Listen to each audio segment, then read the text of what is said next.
Bon les gars, on reprend le projet.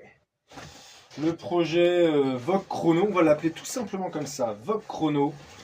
Donc, à l'heure actuelle, j'ai pas encore eu vos réponses pour la peinture.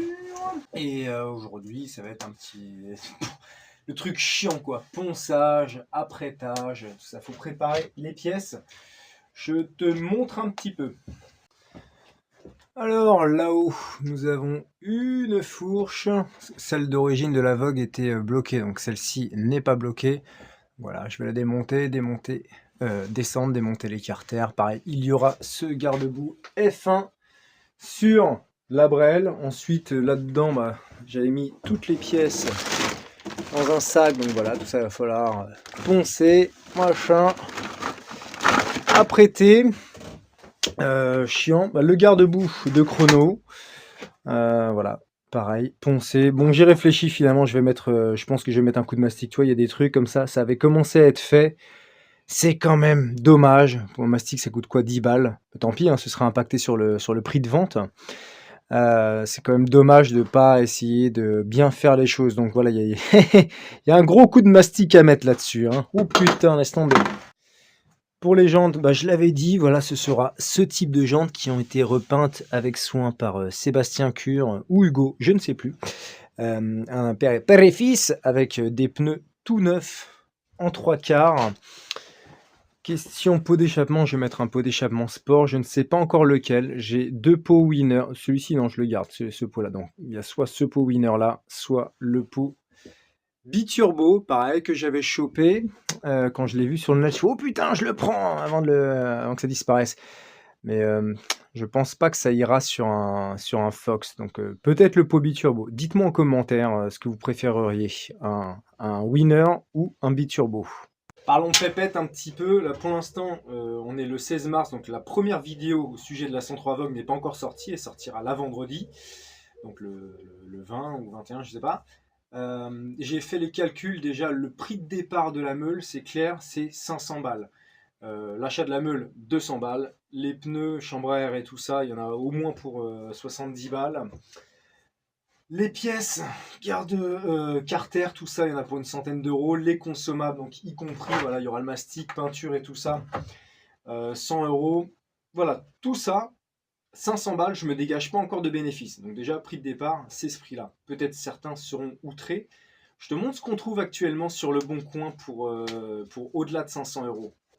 Une Vogue Phase 2 750, la même que la mienne, 800. Si j'avais su, j'y aurais pas touché du tout. 900 pour une MBK Kansas, celle-ci basique, 1000 euros. Celle-ci toute dépouillée, 600 euros. Voilà, tu vois un petit peu les prix, c'est presque démesuré, c'est pour des Vogue Phase 2 ou des Phase 1 complètement rincés, et encore là on les voit en photo, sachant qu'en photo c'est toujours beaucoup plus beau que dans la réalité.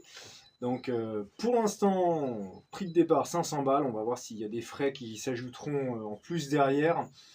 On a le temps d'en rediscuter du prix, c'est pas encore terminé ce projet. Je précise avant toute chose, la mob sera vendue sans carte grise. Je ne me fais pas chier à faire la carte grise pour quelqu'un d'autre. Parce que pour faire la carte grise, il faut contacter l'assurance, demander à ce qu'il l'assure, ensuite résilier derrière. Non, je rentre pas là-dedans. Tu l'achètes, tu te démerdes. On verra tout ça à la fin. On aura le temps de vraiment de rediscuter de tout ça, du prix, du machin, des conditions. Voilà. Si un d'entre vous l'achète, on n'y est pas encore. Prenons notre temps. J'ai quand même essayé de sauver celle-ci, mais malgré de longues minutes au chalumeau, que nenni. À force de tirer, j'ai dessoudé. Donc tant pis, j'ai démonté celle-ci, voilà. Elle est en très bon état. Donc, voilà, petit coup de ponçage, même gros coup de ponçage, et apprêtage, etc.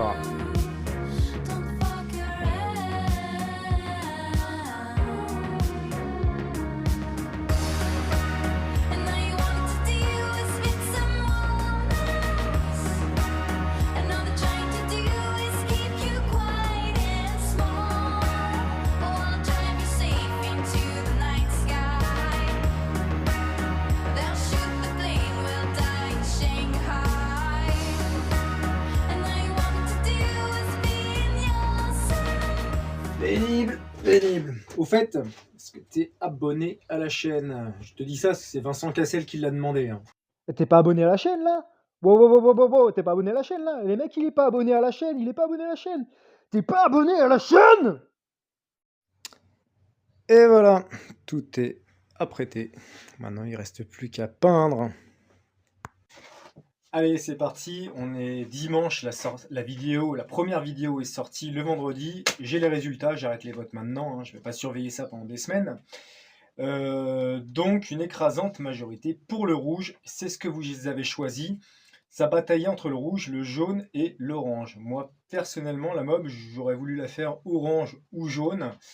Mais faut pas oublier que cette mob, c'est pas pour moi. Il faut que ça plaise un maximum de gens. Donc voilà. Donc ce sera rouge tout simplement pour que ça plaise au plus grand. Merci également à l'atelier de la vigne qui du coup me file les pièces. Je lui ai fait la liste, il me les envoie. En plus, il va me les peindre en noir et tout, ce que je lui ai dit, le guidon, le porte-bagages et tout ça, il faut que ce soit noir, pas chromé. Donc il va me le peindre, préparer, envoyer tout ça. Merci l'atelier de la vigne également. Bah, du coup, je lui place une pub comme souvent. Donc sur ma chaîne, vous voyez, on fait des customs et tout ça. Mais si vous aimez les bécanes classiques et bien faites, je vous invite à aller sur sa chaîne YouTube, l'atelier de la vigne, où ils montent des rénovations. Vraiment, les mobylettes sortent du magasin, quoi. Vraiment, c'est du strict origine, hyper bien fait. Un petit extrait. Et qui permettent de bloquer les litres. Ça, c'est le premier point. Alors, vous la serrez fortement, mais pas trop, parce que après, si vous serrez trop, en fait, on un insert qui ne va pas avec l'ancien filetage. Les boîtes à outils, poly-miroir, magnifique. Ah, je me lance des fleurs, hein, mais je trouve franchement qu'elle est particulièrement réussie. Projet de terminer à l'atelier de la vigne. Si ça vous a plu, bien, n'hésitez pas à vous abonner. Vous savez, il y a encore 80% des gens qui... Tu vois la qualité, et en plus l'atelier de la vigne, bah, il a un shop, il revend ses mobylettes, il les répare, il les entretient, c'est dans le département 38. Il a également un magasin en ligne. Pareil, je mets le lien en description, donc tu peux aller choper toutes tes pièces de mobylettes. Il est spécialisé Solex, Solex de course, etc. Tout est en description. Voilà, rouge et noir, bah c'est parti, on va aller peindre tout ça, on va essayer de s'appliquer au maximum et de faire un truc sympa. Le bras oscillant, ça prend forme, mais j'ai un peu sous-estimé l'envergure du projet, c'est-à-dire que c'est pas facile à faire. Ça, je le savais, mais c'est plus compliqué que ce que j'imaginais. Et en le faisant, je me dis, ah, j'aurais pu mieux faire et tout, mais bon, c'est normal, c'est la première fois. Il faut en faire plusieurs avant de vraiment maîtriser la chose. Par ailleurs, un des abonnés m'avait dit, je doute de ton bras oscillant de par tes soudures, mais surtout du matériau que tu as utilisé et tout. Je pense que ce sera pas assez solide, que ça va plier et tout. Je lui dis soit. Je prends ça en considération. De toute manière, comme je disais, la mob sera vendue avec un bras oscillant d'origine. Donc celui-là, hop, je vais le poncer, je vais le peindre en noir. Il faut que ce soit safe quand je la vends. Et évidemment, je testerai tout ça assez durement quand même pour être certain que ça fonctionne, si ça s'adapte, si ça marche, avec beaucoup de si. Quant à l'épaisseur de la tôle que j'ai utilisée, mais écoute, moi je pense que c'est bon, j'ai pris les mesures. Et là, on est sur la section de tube carré que j'ai utilisé et on est à 2 mm également. Donc c'est la même épaisseur. Parce que tu vois, là, il y a même plus de matière. Donc je crois pas que ce que j'ai utilisé, ça va plier. Bon, de toute manière, on verra à la fin. Je vais tester. Je vais pas trop m'avancer. Mais voilà, chantier en cours. Mais c'est pas facile. Mais ça fait longtemps que je voulais faire ça. Et donc, bah voilà, c'est enfin fait. Et voilà, c'est tout. Et voilà, décapé. Je sais même pas si pour moi je vais jusque là quand je décape. C'est injuste.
on se pose un cul, on va parler tarif maintenant sous pépette. Dans la dernière vidéo, il y a plusieurs personnes qui m'ont suggéré de faire une tombola pour vendre cette mobilette et je trouve qu'effectivement c'est une super idée parce que ça laissera l'opportunité à tout le monde de pouvoir gagner cette mobilette avec une faible mise de départ. Et je sais que c'est quelque chose qui plaît en général les tombolas.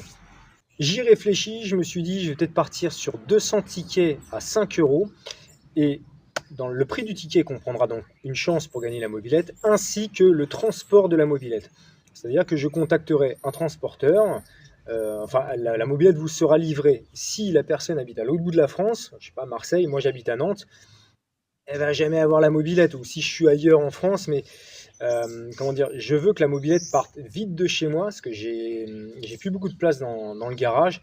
J'ai pas envie qu'elle reste stockée chez moi 6 mois en attendant que la personne vienne la chercher. Donc ce sera avec le transporteur, donc transport compris. Et si la personne habite à côté, je lui rendrai le cash. Donc le transporteur, c'est entre 100 et 150 €. Donc limite, si la personne gagne qu'elle habite à côté, bah, tant mieux, ça lui fera un billet en plus, quoi. Ça lui remboursera intégralement ce qu'elle a investi. Voilà, ça me semble plutôt pas mal, un bon jeu où tous les abonnés, les abonnés pourraient y participer. Le seul hic qu'il y a, c'est que j'ai commencé du coup à me renseigner sur les tombolas. Et ça a l'air assez compliqué. C'est-à-dire que je vois que les tombolas en ligne, c'est plus réservé pour les associations ou les auto-entrepreneurs ou les entreprises, ce que tu veux. Moi, je suis ni l'un ni l'autre. C'est-à-dire que comme je ne suis pas rémunéré par YouTube, je ne suis pas entrepreneur, je ne suis pas une asso non plus. Donc, en fait, j'ai pas vraiment le droit de faire de tombola. Ça me semble un peu compliqué. Et évidemment, je veux que ce soit automatisé. C'est-à-dire que je ne vais pas me faire chier à réceptionner 200 paiements sur mon PayPal, envoyer 200 tickets, la poste, le machin. Enfin, il faut que ce soit automatisé et en plus, comme ça, il y aura vraiment zéro triche. Donc, je vous demande si vous avez déjà fait ça, si vous savez comment le faire, indiquez-le moi dans les commentaires. Ça m'aiderait beaucoup. Il n'y a que comme ça en fait que ça pourra se faire la tombola. Parce que je vais encore chercher un petit peu, mais pour l'instant, j'ai pas trouvé quoi. Donc voilà, il faut que ce soit automatisé, il faut que ce soit en ligne comme les cagnottes Litchi ou des choses comme ça. Enfin, tu vois ce que je veux dire? Voilà, donc je vous tiendrai informé si c'est par tombola ou par enchère. J'espère que ça se fera par tombola. Et dans tous les cas, à la fin, on se fera peut-être un live. Moi, je suis pas trop fan des lives en général. Je les regarde pas, j'en fais jamais. Peut-être que pour l'occasion, je ferai un live et voilà, on fera le tirage au sort. On verra ça. Voilà, encore une fois, la mobilette n'est pas encore terminée. Et voilà l'idée, je vous ai updaté. Bon, cher futur acquéreur, il faut que je t'avoue quelque chose. J'ai fait le gogol. Bon, ce qui s'est passé, c'est que j'ai voulu jouer les apprentis sorciers, mais ça avait déjà marché une fois. J'ai utilisé de la peinture pour métal, classique, peinture métal anti-rouille et tout. Et au moment où j'ai passé le vernis, en fait, il y a une espèce de réaction. Et le vernis prenait pas partout, il y a des endroits où vraiment ça voulait pas aller quoi. Donc ça faisait une espèce de grosse peau d'orange. Et un peu sous le coup de la panique, je me suis dit écoute, je vais charger la mule. Et puis au bout d'un moment, tout va être recouvert et ça va se lisser. Évidemment, c'est une grossière erreur parce que ça a fait des coulures. Mais vraiment vilain. Donc j'ai attendu le lendemain, j'ai repassé un petit coup de vernis en espérant que ça se tende un peu. C'est un peu mieux, mais c'est toujours très peau d'orange. C'est très vilain, donc je suis obligé de reponcer tout ça. Voilà, pour tenter de rattraper. Donc voilà, je ponce 600, après 1000, après 2000. On va voir si je réussis à rattraper un truc bien, voire remettre un coup de vernis derrière. Si ça marche pas, je refais pas tout, juste je repeindrai par-dessus quoi. Mais, je suis deg. Mais ça avait marché mon histoire, je te montre. Voilà, sur le renard, je sais pas si tu te souviens, dans la vidéo j'en avais parlé d'ailleurs, que j'utilisais de la peinture pour métal, hein, tout simplement, ça fonctionne, c'est quand même de la peinture pour métal. Quand j'avais appliqué le vernis bicomposant, ça avait très bien marché. La peinture est plutôt correcte. On n'a pas un tendu digne d'un peintre, mais c'est tout à fait correct. Donc je me suis dit, bah écoute, pourquoi pas. C'est pas une question de prix ou quoi, parce que la peinture auto, ça coûte pas très cher, c'est une question d'accessibilité. Il fallait que j'aille au bricot mes couilles. Je me suis dit, bah tu sais quoi, je vais prendre la peinture en même temps, parce que s'il y a la teinte qui me convient, parce que voilà, parce que ça l'a fait une fois, donc deux, donc autant gagner du temps et le faire maintenant. Mais voilà, moralité, j'ai voulu gagner du temps et finalement ça va me prendre 4 fois plus de temps que ça m'aurait pris, ce serait déjà terminé cette histoire. Donc écoute, tant pis, j'ai essayé, j'ai perdu, je pensais que ça fonctionnait. C'est quelque chose que je ne referai plus. Donc je sais que parmi vous, il y en a qui sont peintres. Tiens, je pense à Aurélien qui m'avait proposé sa peinture jaune de peintre. Je serais pas dans cette merde sinon. C'est pas grave. Voilà, pas oublier que moi, c'est pas mon métier. Je monte ça sur Internet, c'est un divertissement, c'est un loisir. Et j'apprends de mes erreurs. Et en faisant ce genre de conneries et en les montrant à la caméra, ça vous permettra, vous, de ne pas faire ça. Il y a également le côté ludique des vidéos. Donc voilà, sachez-le. Pourtant, la peinture, voilà, l'application de la peinture, ça avait très bien marché. Tout était parfait et tout. Je ne sais pas si ça vient de la peinture. J'ai pas utilisé exactement la même peinture métal, la même marque ou quoi, ou le même genre que la dernière fois. Je ne sais pas, j'ai pas envie de toute manière d'investiguer, je m'en bats les couilles. Maintenant, ce sera peinture auto, et puis un point c'est tout. Ou de la bombe que tu trouves dans le commerce, et par-dessus, tu vernis avec un vernis bicomposant. Voilà, je le sais, vous le savez, je me suis planté, et maintenant je le paye. Et c'est comme ça, c'est dommage, c'était vraiment bien parti pourtant. Alors par contre, ce qui est de bon à savoir, futur acquéreur, c'est que voilà, sur ce cadre, il a été poncé jusqu'à l'os. Couche d'après, 2 couches d'après, 2 couches de peinture, qui est de la peinture fer anti-rouille, 2 couches de vernis, il y en aura peut-être une troisième. Donc là, je veux dire, le cadre, tu le fous au fond de la mer pendant 5 ans, tu le ressors, il est nickel, hein, il n'a pas rouillé. Ah, moi, je suis deck quand même. Allez, je me fais un petit jet comme ça, on va voir si... bien brossé, on va voir si ça se rattrape un peu. Ou au moins si ça fait mat. Je sais pas, j'en ai aucune idée, je suis jamais allé aussi loin dans une peinture sur une brêle. On va voir, croisons les doigts. Sinon, bah voilà, c'est poncé, il n'y aura plus qu'à repeindre, tout refaire. Ok, après pas mal de temps, faut énormément frotter, il faudrait même passer au-delà du 2000. Il y aura toujours les interstices là qui vont faire chier. En fait, c'est faisable, mais je vais y passer des heures et des heures. Donc je vais tout repeindre. Clairement, je vais tout poncer, retirer les stickers, repeindre, racheter des stickers et refaire ça. Voilà, ça m'apprendra une fois pour de bon. Bon les boys, on va pas faire une vidéo de 50 minutes, ça va s'arrêter maintenant. Alors l'histoire de la tombola, si ça vous botte, surtout dites-le moi. C'est très important si vous trouvez ça juste, si vous trouvez que c'est une bonne idée et surtout si vous savez comment faire, indiquez-le moi. Si j'ai rien pour la faire de manière automatisée ou simple, je pense que je ferai, voilà, comme j'avais dit, peut-être une vente aux enchères autour d'un live. Je verrai peut-être avec 100% adrénaline si on se fait pas un live ensemble pour la vente de cette brêle, ainsi que l'essai. À voir, c'est pas encore terminé. Donc qu'est-ce qu'il faut retenir de cette vidéo, c'est que même quand tu penses connaître, tu te fais encore baiser. Et ça, c'est comme ça pour tout dans la vie, hein. Il n'y a pas que la mobilette, il y a le travail, les relations, les machins. Voilà, ça fait partie des choses. Donc j'espère que ça vous est utile de me voir échouer. Bah, vous dites, je ferai pas comme lui ou je ferai différemment ou machin. Voilà, ça fait partie du deal, c'est comme ça. Et ce ne sera pas la dernière fois que vous me verrez me faire baiser sur ma chaîne. Encore une fois, je le répète, je suis pas un pro. Et je joue pas de je sais tout faire, je monte sur internet. Non, c'est du divertissement, faut pas oublier ça. Quoi d'autre? Franck de l'atelier de la vigne donc m'a bien confirmé qu'il m'enverrait les pièces.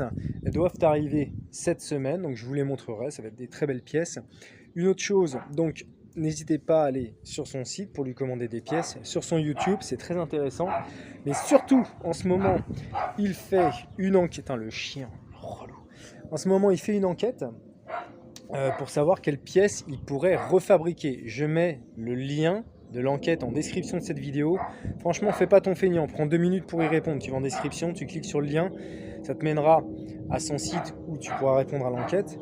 Et lui, en fonction des réponses qu'il aura, si je sais pas, tu as 100, 200 gars qui disent moi j'aimerais bien qu'on refasse les carters de SPX ou les arrières de chrono, bah, il verra pour le refabriquer. C'est suivant s'il n'y a pas de droit dessus, si c'est vraiment utile, si c'est faisable, etc.